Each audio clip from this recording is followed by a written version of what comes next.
Welcome to another video of My Creative Life with Kel Sweetie, and here we read books, we make crafts, we do art, we go thrifting, and we love the holidays. So if that all sounds great to you, then please subscribe down below.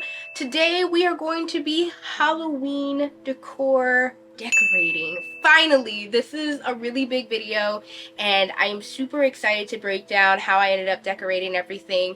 I have two other videos where I craft some of these things, as well as repaint a couple of things that I bought this year hunting, as well as I have a Halloween thrifting video. So I do recommend to go back and watch those things. I'll have a card up above to go see them, just so that you guys can get an idea of where I even got all this stuff. I think that's a big question I usually get when people come over and they see the house. They're wondering, where did you get all this and can you afford all of it? If you like what you see and you're looking for some inspiration this Halloween season, then stick around and see what we get into.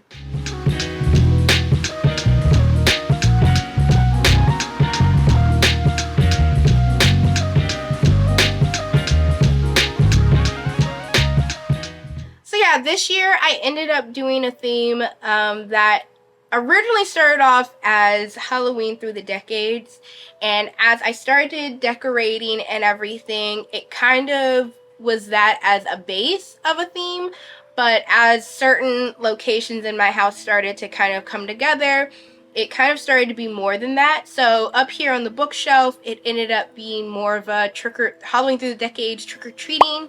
Over near the TV, you'll see that we end up doing kind of like a pumpkin people and movies and Universal Monster type of thing over there with Sleepy Hollow and Mummy and Hocus Pocus and Scream, like these types of things. Another corner ends up being more of a witch type theme, and then as we move into the kitchen, you will notice it'll basically just be Halloween. I started to get low on decorations, and essentially these places like the coffee table and the kitchen end up kind of being overall Halloween locations. So I'm really excited for you guys to check it out. Let me know down below what you guys think as we move through the video, and if you like it, please give me a like and a subscribe if you want more content like this. Hello from VoiceOver Kelsey. So one thing I wanted to explain really quickly is that I filmed this entire decorate with me from a version on my Nuke camera that slowed down everything that I did and did not capture any audio.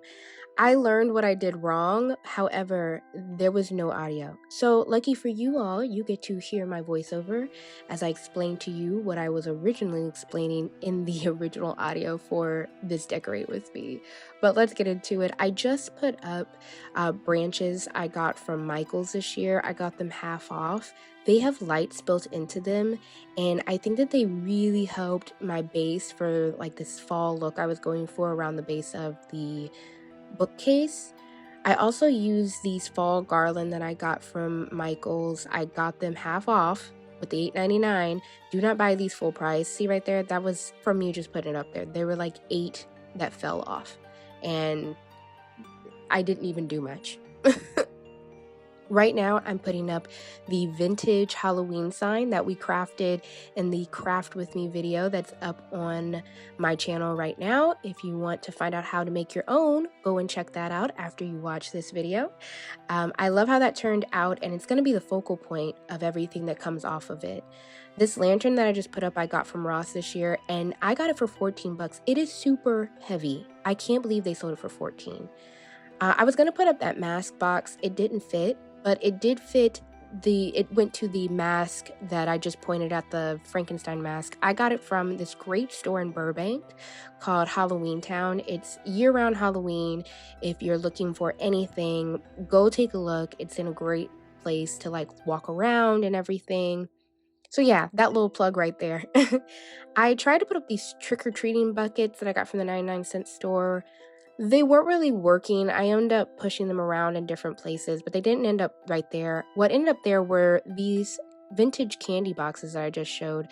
I got them from eBay.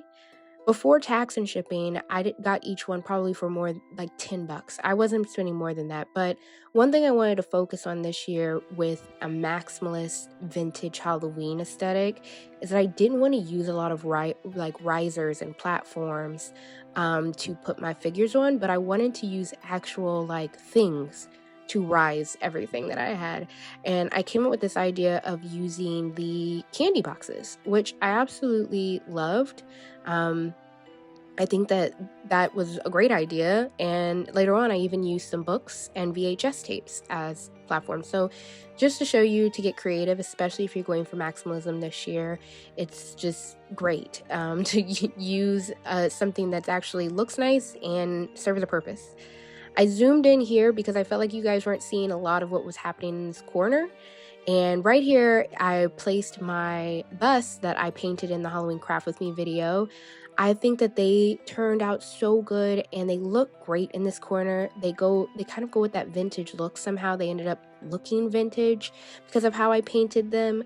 And like I said before, this was supposed to be a Halloween through the decades type of theme, and it turned out to be more of a trick-or-treaters through the decades theme up here on the bookshelf.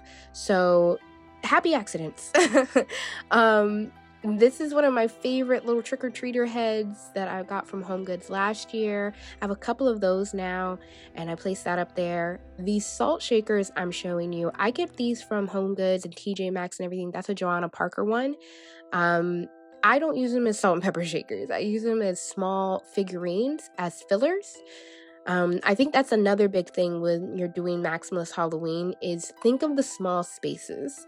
Not everything needs to be big because you need to fill in those spaces that have holes. So here you see me filling those holes with these little figurines that I have here and there. Our trick-or-treaters that we got from the 99-cent for only $15 a piece are up there now. And these are the books that I thrifted in the Halloween Thrift With Me video. I wanted to show these covers. I ended up showing only the Goosebumps cover, but they were gorgeous covers, but I ended up using them more for platform. I just showed my Ben Cooper vintage Halloween mask just a second ago, the Spider-Man mask, and that was also a steal I got off of eBay. I was so happy to get that for such a reasonable price this year. But yeah, a lot of things have kind of moved around and changed. I really like showing the process of doing this. I think content creators like Jade the Libra or Midge Munster do a great job of showing how much this is like a process. You don't just kind of throw things up there. A lot of movement happens. So I want to do something like that here too. These I got from eBay. It's the Wolfman and Dracula Happy Meal toys, which were great to go and were the great size for a house I got from Ross this year. This garland I got from the 99-cent. I think it really added to the little fall banner I had. So let's get a close-up of what we made here. So see, if you look closely, I have these candy corn filler pieces here, and this was from the Martha Stewart Halloween line from Marshall's. And if you look also, there's some small candy buckets and like small figures here and there. Again, just you can't have a ton of big things. The idea is filling places where space is still available with things. So, the crepe paper in the head, or like the small figurines near like this haunted house that I absolutely love this year, or these salt and pepper shakers, or the candy fillers. All of these things add to that maximalist look, along with the fact that, again, you don't see a riser anywhere. I'm using books, I'm using these boxes and stuff, having things available to you. I put LED lights behind everything, and it turned out looking so great. I love that I put these up in time for the holidays. These are going to stay up there all year from here on out, and you can now see these little lights that were in the branches of those trees I was talking about earlier, and I just think it was so cute. Here I'm working on the witch corner in my living room. This was a quick one. I basically took anything I had witch related and threw it up there. Those apothecary jars that we ended up crafting in the Craft With Me video are kind of going up there in that little area next to below our little witches and everything. I think that it's a cute spot. It's not an overthought spot or anything like that. But I think it did what I visioned, which was just kind of, oh, look at these apothecary bottles, along with our Halloween village that we add to every year. So I do not buy the Max houses. They're far too much money. And for me, I have no space for something like that. But I do buy these tin houses from the Halloween section in Target for only $10 every year, and buy the Max minifigures. So that's kind of a cheat code if you want a Halloween town, but you don't want to spend the money. These figures, they usually cost, I mean, half off. They're like $6 a piece. So I really think that people should probably do that more often. It gets a better look in my opinion. And down here, I just kind of threw any which kind of things that I had left over to be in that little bottom section, that little side table. But I think this part turned out really cute, and I think it kind of leaves something to the eye. Next year, I want to kind of go maximalist and get some more things so it's a little bit more crowded. But I think for this year, for the first time doing something like that, it turned out really great. One year I will have a mantle and it will be amazing, but until then I have this TV console. And while it's no real rhyme or reason on how I decorated this section, I knew that I definitely wanted a lot of pumpkin related things and everything at the bottom, and on the shelves to feature like things like Universal monsters or movies that I love during Halloween. This year, this Headless Horseman, as well as the Headless Horseman right now in the middle, I finally got the Holy Grails. I got them in great colors, and I'm really excited to see them right here in all of their wonder here amongst all of the pumpkin things that I have. If you see off to the right, I also got the Frankenstein couple with both green skin this year from Home Goods. My partner actually got it for me, and they're so cute. I really love that he got them for me and he found them. I was looking everywhere for them. And my Frankenstein mask that I did break down and get that one from Michael's. I wasn't a fan of the one from Home Goods. He looked a little bit too much like rockabilly Elvis for me, but I did want the bride and I could not find her anywhere. Right here, I put this Joanna Parker. It's supposed to be a cookie jar, but the top was missing, and so I got a huge percentage off of it at Ross, which goes to show you, go and ask your Ross if things are chipped or missing. You can get discounts. It's really not hard or a bad thing. They expect it. And I got it for a good price. I'm putting here these candelabras that I got from the 99-cent this year. They look very vintage or retro in my opinion, and lit up, it looks so cute. Down here at the bottom, I ended up just jack-o'-lanterns everywhere, pumpkins, throw up all over the place.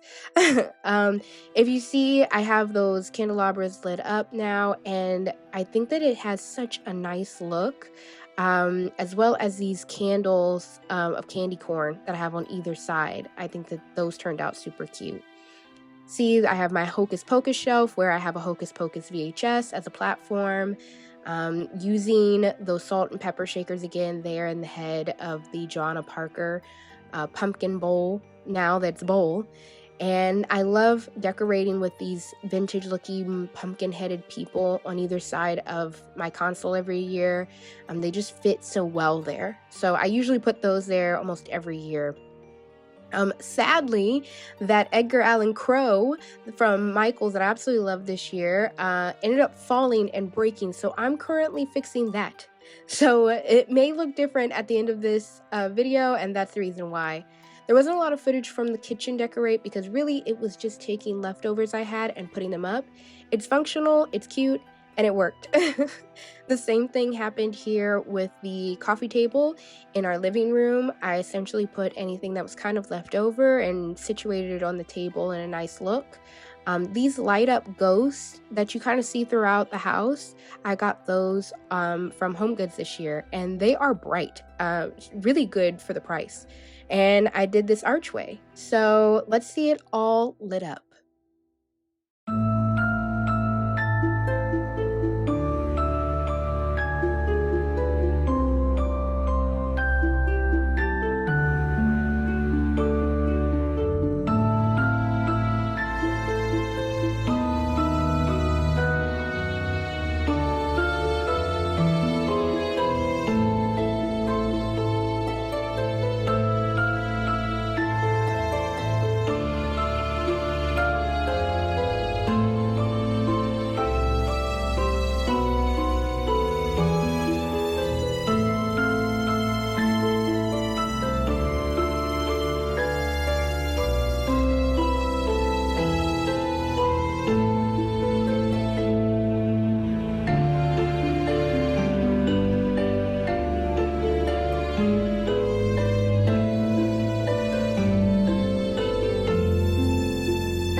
that is my house currently. I just can't wait to get my Halloween stuff up, and it's so nice when I wake up in the morning and come outside and the house is kind of decorated, and it's like a big nostalgia serotonin boost for me.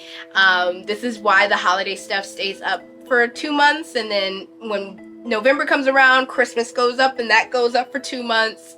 I just really love the feeling of having the holiday decorations around. It's such a change and everything that, you know, it's exciting. So I hope that you guys enjoyed the video. Let me know what you maybe would have done differently, or if there's anything that I ended up putting up that you were like, oh my god, that was so nice, or that thing that you made was so cute, or I can't believe you crafted that thing or made it, or anything like that. I would love to hear it and get your feedback below. Please stick around if you want any more videos like this. I'm going to be making spooky content for the next 2 months, and then once we go into Christmas, I'll be making holiday content. We do basically anything our creative hearts desire here, so stick around if that sounds really great to you. Thanks for watching. Bye!